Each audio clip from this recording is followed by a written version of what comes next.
Major Diógenes é do Corpo de Bombeiros de São Paulo, servindo há quase 2 décadas na Escola Superior de Bombeiros de São Paulo, idealizador da técnica e do curso de abordagem técnica a tentativas de suicídio, diretor da Associação Brasileira de Estudos e Prevenção do Suicídio. Para falar a verdade, o Major Diógenes tem muito mais currículo, mas eu vou deixar para ele contar para vocês que ele é muito diversificado, tem aqui, tem ali, tem... E assim, quem esteve numa capacitação comigo, o Major Diógenes já esteve com a gente, explicando algumas técnicas de abordagem, sempre muito simpático, e hoje a gente não perdeu a oportunidade de estar com ele. Portanto, Major, seja muito bem-vindo e muito obrigado por aceitar o nosso convite. Por favor, divida com a gente a sua experiência, os alunos estão, assim, precisando te ouvir. Nós, professores, também. Obrigado, Rosimir. Obrigado pela sua gentileza, pela sua generosidade. Muito bom também ouvir a professora Laura. Obrigado a todos pelo convite. E lógico que eu não podia estar de fora. Mesmo se vocês não tivessem me convidado, eu estaria aqui ouvindo, eu estaria assistindo lá pelo YouTube. Seria uma grande honra. Parabéns ao Centro Paula Souza por essa iniciativa, né? Porque, afinal de contas, realmente é um assunto espinhoso, né? Falar sobre prevenção do suicídio, né? Falar sobre morte já é um tabu, né? E quando a morte vem da sua própria mão, ela se torna um tabu potencializado. Então, parabéns inicialmente aí pela iniciativa de todos vocês em promover esse evento. Isso aí, eu sou bombeiro, né? Sou psicanalista também, né? Então, com grande orgulho, né, me antecipar aí a fala da doutora Silvia também, né, que é uma referência para todos nós. E a gente faz isso no momento mais crucial de um ser humano, no momento em que ele está dilaceramente exposto ao olhar da morte. Esse é o momento do bombeiro, é o momento no qual ele deve servir como manto, né? Nós devemos servir como verdadeiros mantos para corpos expostos, nus, né, ao olhar da morte. E a gente não pode, num momento desse, de tanta fragilidade de um ser humano, nos tornarmos fatores de risco, e sim fatores de proteção. Então, nós tivemos a felicidade de, em 10 anos, né, a técnica da abordagem técnica tentativas de suicídio, ela não nasceu em tão pouco tempo, ela nasceu em 10 anos. Hoje a gente chama de abordagem humanizada, mas ela nasceu desde 2005, quando começaram os primeiros estudos, quando eu comecei a entrar no CVV, que é o Centro de Valorização da Vida, pela primeira vez. Lá fui voluntário durante 2 anos, até 2015, quando nasce na Escola Superior de Bombeiros, onde eu trabalho, o primeiro curso de abordagem técnica tentativas de suicídio. Esse curso, como eu disse anteriormente, ele visa, na verdade, ter um olhar humanizado, não só para bombeiros, né? Bombeiros, enfermeiros, socorristas, uma gama de policiais militares, umas centenas de milhares de profissionais que atendem diariamente tentativas de suicídio em todo o país. E o Setembro Amarelo é um mês que a gente tem, né, um olhar mais, digamos que os holofotes estão mais voltados para esse assunto, mas, como eu sempre digo, que todos os meses sejam amarelos, porque, afinal de contas, prevenção do suicídio a gente não faz só em setembro. Prevenção do suicídio, saúde mental, a gente faz do momento que a gente acorda até o momento que a gente vai dormir, e durante o sono também, porque a gente tem que ter um sono de qualidade. E prevenção do suicídio, a gente, inevitavelmente, no Brasil, passa por um negocinho aí chamado preconceito para com saúde mental. O brasileiro é preconceituoso para com saúde mental. Jovens são preconceituosos com saúde mental, e diga-se de passagem, né, a culpa não é deles, né? A culpa é da minha geração. Eu vejo muita gente da minha geração, que é a geração X, né, nascidos entre 60 e 80, apontar para os jovens de hoje e falar assim, essa geração é fraca, essa geração não tem resiliência. A partir do momento que uma pessoa da minha idade aponta uma geração mais nova e fala isso, inevitavelmente ela põe sobre as suas costas uma palavra chamada incompetente, né? Porque quem cria a geração posterior é a antecessora. Se a geração posterior é fraca, então a antecessora é incompetente para criar uma geração. Mas não, a geração que está aí não é fraca. né? Longe de ser fraca, ao contrário. Se você pegar um jovem hoje de 16, 17 anos, ele conversa com você e discute com você e ainda ganha na discussão de vários assuntos, coisas que na minha idade, por exemplo, eu não tinha a mínima noção, né? Esse conflito de gerações sempre tiveram. Possivelmente a geração do meu avô falava mal da geração do meu pai, que falava mal da minha, que fala mal da posterior, então isso é normal. O que é inevitável da gente perceber é que a geração atual, né, a geração hoje entre 15 e 25 anos, tem um conceito de informação muito rápida, né? Eu vou dar um exemplo, né, que eu lembro muito latente da minha parte. Nós enterramos o Tancredo Neves durante 15 dias, né? Nós enterramos o Ayrton Senna, eu acho que até hoje eu estou enterrando e velando o Ayrton Senna, ou seja, as informações eram muito maturadas. Hoje, essa geração, na segunda-feira tem um massacre numa escola primária no sul do Brasil, na terça morre um humorista de renome, na quarta o Talibã faz um atentado, ou seja, são muitas informações chegando muito rápida, com uma vazão, na verdade, com uma profundidade de conhecimento não tão forte assim. Então, lógico que, inevitavelmente, se cobra muito dessas gerações hoje em dia, né? Eu lembro que, na minha época, quando a gente falava, se alguém falasse inglês perto da gente, né, ele era praticamente um marciano, a pessoa tinha acabado de chegar de Júpiter, Saturno, Urano, Netuno, Plutão, sei lá de onde, né? Não era comum uma pessoa falar uma segunda língua. Hoje o jovem tem que falar o inglês e mais uma outra língua. Ou seja, se cobra muito dessas gerações. E, lógico, por consequência, como toda cobrança, gera também algumas consequências, né, boas e não tão boas assim. O que é inevitável também de ver, né, já que muitos jovens nos assistem, é que esta geração atual ela aprendeu a pedir ajuda. Isso é maravilhoso, né? A minha geração, que criou tanto preconceito para com saúde mental, até se eu citar uma frase aqui para vocês, possivelmente vocês vão completar com a mesma palavra, né? Psiquiatra é médico de... Não, senhoras e senhores, psiquiatra não é médico de louco, mas foi uma frase criada lá na minha geração, né? Quem nunca ouviu falar, isso é frescura, dá um tanque de roupa que isso passa, vai carpir um terreno que isso passa, né? Isso é falta de Deus. Não, não é nada. Eu nunca vi, sinceramente, ninguém controlar índices de endorfina, noradrenalina, né? E outras melatoninas e outras inas que nos fazem viver, dormir, acordar, lavando roupa ou, na verdade, carpindo um terreno, né? Agora, essa geração aprendeu a pedir ajuda, é simples assim. Possivelmente, eu sou muito otimista com as gerações que estão aí mais jovens, porque possivelmente nós estaremos criando uma geração que não tem aquela masculinidade tóxica, aquela coisa que não, eu não posso envelhecer, eu não posso adoecer, não. Eles reconhece isso e, de alguma forma, sabem pedir ajuda. Isso faz com que, quem sabe, daqui a alguns anos, nós tenhamos índices de tentativas de suicídio e suicídios consumados bem diminuídos. Agora, é lógico que existe todo um papel, toda uma coisa não tão boa assim, por exemplo, se eu citar aqui as redes sociais, né? A internet é uma coisa maravilhosa, né? Que está aí, graças a elas estamos fazendo esse evento, por exemplo. Mas existe todo um espólio, né? Existe todo um churume ali que vem da internet que não é tão bom assim. Na verdade, que não é que não é bom, mas, na verdade, às vezes a gente interpreta de forma diferente. O papel das redes sociais é um papel importantíssimo. A gente estava falando em off agora há pouquinho, antes de entrar, né?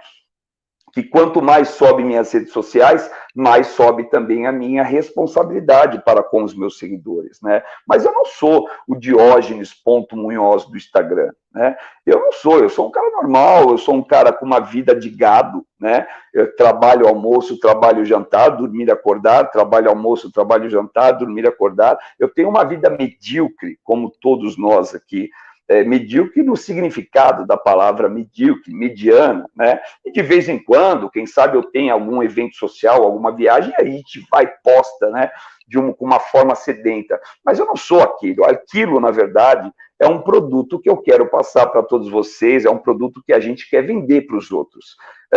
Nós somos pessoas comuns, que não nos devemos nos ater tanto a essa responsabilidade de redes sociais. Hoje, numa rede social, por exemplo, né, é praticamente indigno envelhecer. É indigno você ter cabelo branco, né? É indigno você ter rugas. E não é bem assim. A gente sabe que no dia a dia não dá para ser assim.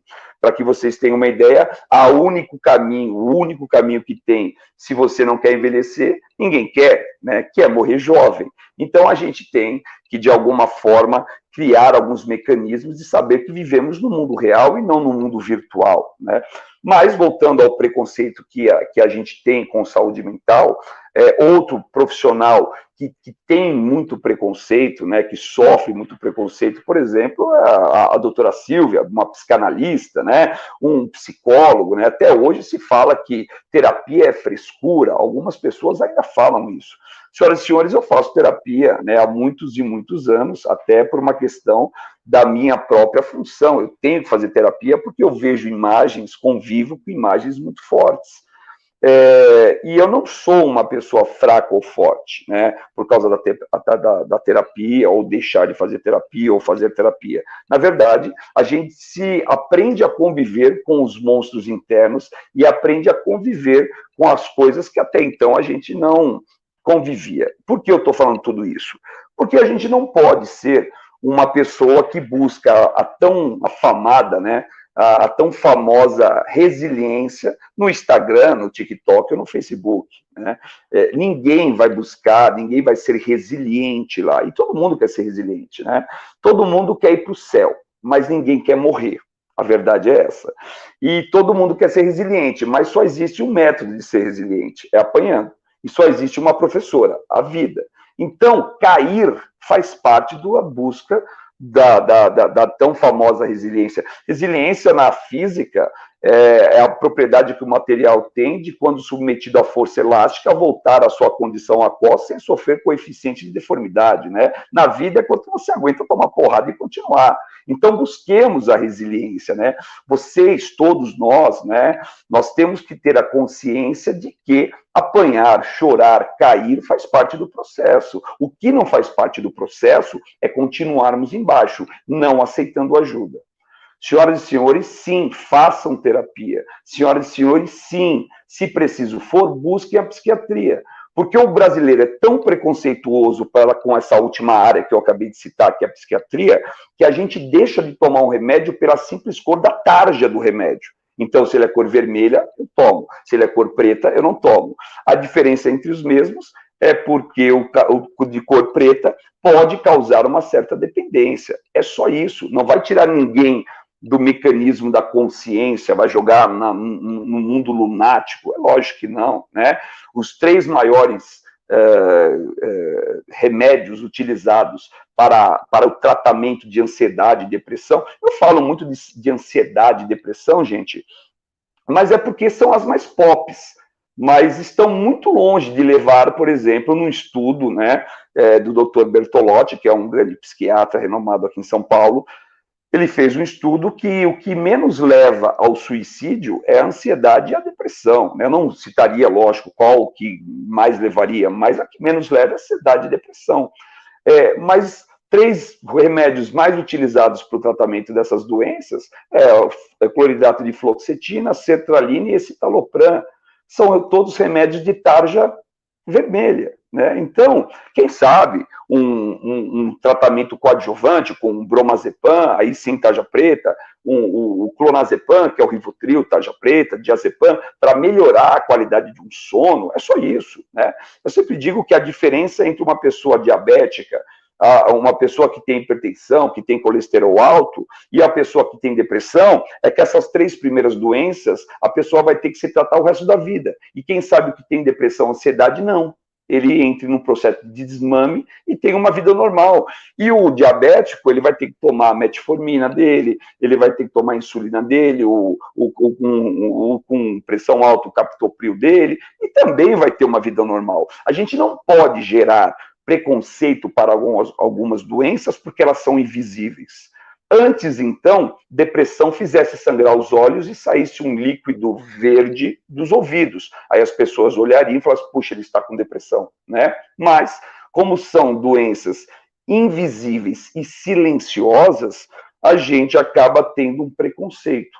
Ninguém, eu não vi absolutamente ninguém. Eu, por incumbência, na verdade, da minha profissão, eu vi, senhoras e senhores, durante 57 vezes,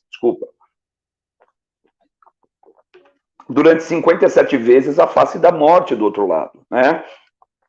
Eu abordei 57 pessoas que estavam tentando suicídio. E eu garanto para vocês que é uma face opaca, triste, muito ruim, né? Muito ruim. E o que todas essas 57 pessoas tinham em comum é que em algum momento elas pararam ou renegaram seus tratamentos. Então a gente não pode gerar um preconceito para com saúde mental, porque quando você gera, você se auto-renega, né? A gente só consegue ser integral em 3 esferas, né? Primeiro é a física. Então, sim, cuidem dos seus joelhos, das suas colunas, dos seus diabetes, das suas hipertensões. Aos jovens que me ouvem, praticamente na sua idade, só a criptonita te mata, né? Nada te mata. Mas um dia, lá na frente, né, o boleto começa a chegar de tudo que você fez de bom e tudo que você fez de ruim, né? Todos nós envelheceremos, lembra? Porque a outra opção ninguém quer morrer jovem, né? Então, cuidem dos seus corpos, até porque é a primeira casa, é a sua única casa.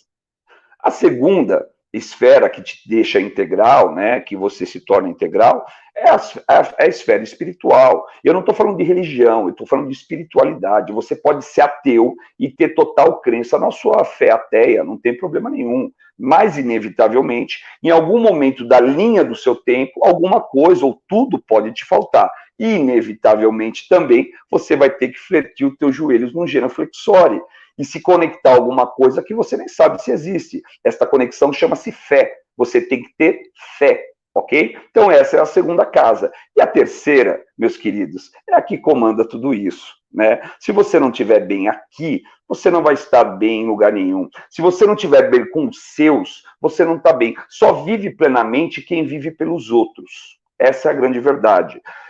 Não para os outros, porque quem vive para os outros é escravidão e submissão, mas pelos outros. Você não consegue estar dentro de uma sala de aula sabendo que seu pai ou sua mãe estão doentes. Então você tem que viver por eles. Então a gente tem que conectar pessoas. Eu sempre brinco o seguinte, eu para o Corpo de Bombeiros, eu sou o 910-404. Este é o meu RE, é meu registro especial. Eu sou facilmente substituível. Se eu morrer daqui a pouquinho, o Corpo de Bombeiros me substitui num estalo de Thanos, assim, rapidamente, né? Tem que ser assim? Tem que ser assim. Lógico que tem que ser assim. Eu tenho que ser facilmente substituível no que eu faço, né? Porque com a minha morte, o Corpo de Bombeiros do Estado de São Paulo deve continuar salvando pessoas. Não pode depender de mim, né? Agora, eu sou insubstituível no que eu sou. Isso é a grande realidade. Com a minha morte, a minha mãe nunca mais vai ser a mesma, o meu irmão nunca mais vai ser o mesmo, a minha esposa nunca mais vai ser a mesma. Então, no meu micro-universo, na minha micro-esfera, eu sou insubstituível. E quando digo eu, estou falando de você. Você é insubstituível, né? Nada vai ser mais dilacerante que a dor da tua ausência. Nada. É só você fazer uma pequena reflexão. Feche os olhos rapidamente, ou não, nem precisa fechar os olhos. Imagine o dia da sua morte. Imagine a sala, né, do seu velório. Imagine o seu corpo deitado ali naquela sala, no meio daquela sala, no caixão. E em volta deste caixão, todas as pessoas que mais te amam. Qual delas está contente? Nenhuma, né? Todas estão dilaceramente destruídas pelo efeito da sua ausência eterna. Então, o luto vai ser eterno, a dor vai ser eterna. Então, a gente tem que se tratar. Não tem como a gente falar sobre prevenção do suicídio, sobre qualquer simpósio, sendo ele no Paula Souza ou em qualquer outro lugar, se a gente não falar sobre autocuidado. Eu estou falando de autocuidado. Se está pesado, peça ajuda. Se está muito acelerado, dá um tempo. né? Nem tudo vai ser no teu ritmo, todas as respostas não virão, ainda mais, né, numa fase que você tem que descobrir. Nós temos 3 fases da vida, né, do 0 aos 25, dos 25 aos 50, dos 50 aos 75, e você não pode inverter essas fases, senão atrapalha tudo. Do 0 aos 25, você vai para a prancheta, você escreve tudo o que você quer fazer. Dos 25 aos 50, você executa, né? E dos 50 aos 75, você goza de tudo o que você fez, você tem que colher os frutos do que você fez. Se você inverter essas fases, aí, meu amigo, você desperdiçou a única vida que foi te dada. Então, você sim está numa fase, aos jovens que estão me ouvindo, vocês estão numa fase de prancheta, a maioria de vocês estão numa fase de prancheta ou de execução, né? Então, façam com os dentes para amanhã comer com a gengiva, porque os dentes irão cair. Então, lógico que a cobrança em cima de vocês, ela é muito maior nesta fase. Mas calma, calma, tudo tem o seu tempo. E às vezes esse tempo não é o nosso. Às vezes é o tempo de uma sociedade, às vezes é o tempo de uma comunidade, às vezes é o tempo que a gente quer que acelere, mas não acelere. A gente sempre diz o seguinte: depressão é excesso de passado, não viva lá, senão você vai ficar deprimido. Estresse é o excesso de presente. Então, calma, calma, desacelera, planeje, né?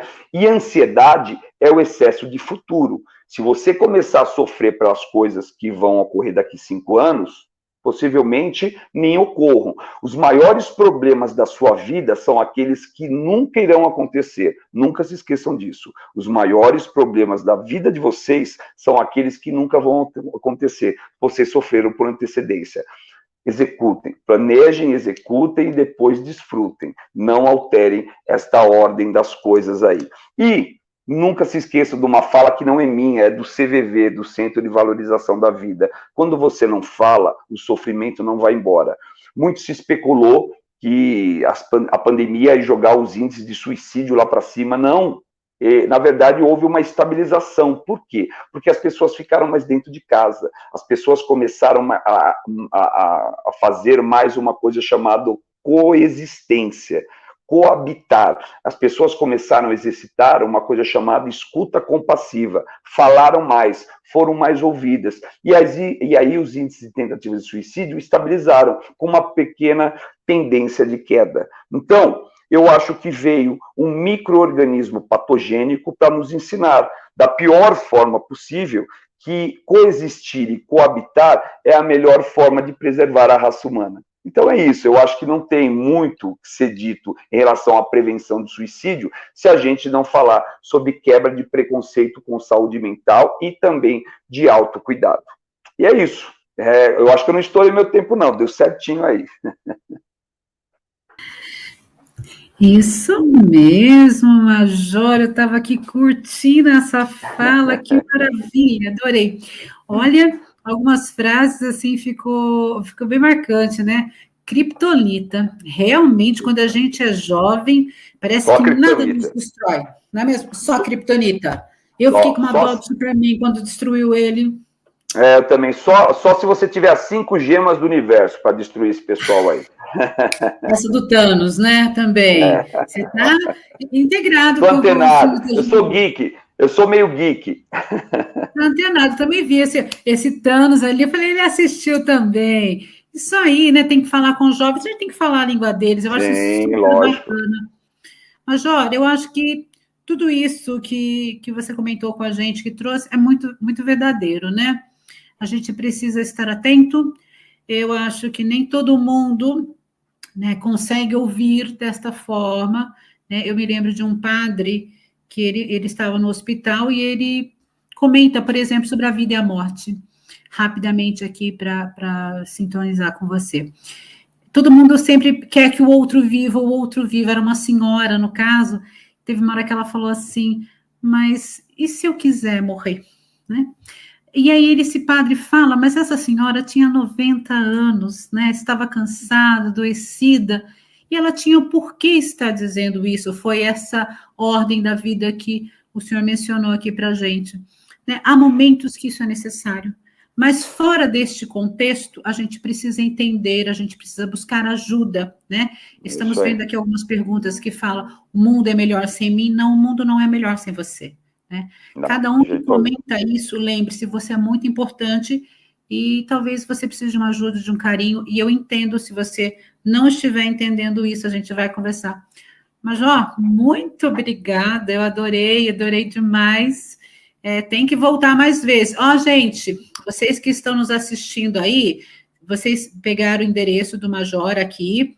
Se vocês precisarem, ele, a equipe dele, pode ir na ITEC de vocês, pode ir na FATEC de vocês. O Major é parceirão aqui do Centro Paula Souza. Com muito Ele orgulho. ele quer fazer esse trabalho, Quero. não só com os professores, como com os alunos também. E se a comunidade, os pais quiserem, estão convidados também a estar conosco. Não é isso, Major? Isso mesmo, minha querida Rosimeire. Obrigado. Mais uma vez, gratidão por essa oportunidade. E como última frase minha, eu quero dizer para vocês o seguinte. Todos nós, eu trabalho há 30 anos no Corpo de Bombeiros. Eu nunca vi ninguém falhar na hora da morte. Todos nós seremos 100% eficazes na hora da morte. A gente não precisa treinar. Gratidão, querida. Gratidão, Major. Gratidão mesmo.